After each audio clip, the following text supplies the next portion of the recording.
The CMAJ projects that 42% of all Canadians will be diagnosed with cancer at some point in their lives. That is a devastating number. And recently my father died of cancer, and I think this is a huge conversation that we all need to be having, not just in Canada, but in the US as well, because I know they're making some crazy cuts to cancer research and funding out there. There are some new projections that have dropped from the Canadian Medical Association Journal, and they're a wake-up call for every Canadian. I think it says that in 2026, we're looking at over 250,000 new cancer cases. What the fuck is going on? Cancer remains the leading cause of death in this country. While treatments are improving, the numbers are still climbing. And again, like I'd say, we need to do better. I'm not about to get on my soapbox about how I feel within my recent experience, how I feel about the research departments. However, this is what you need to know. Lung, breast, and colorectal cancers make up almost half of these cases. There's a real concerning rise in head, neck, and cervical cancers, which are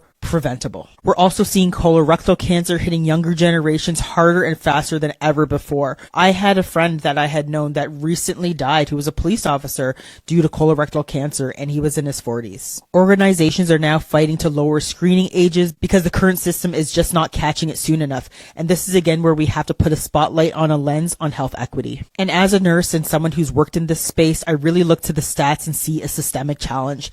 But as a daughter, I see this as a completely different story. I recently, in March, lost my father to acute myeloid leukemia, and he wasn't just a statistic. He was a person who deserved a system that worked, and I'm telling you, the system failed him. Currently, his care is under review.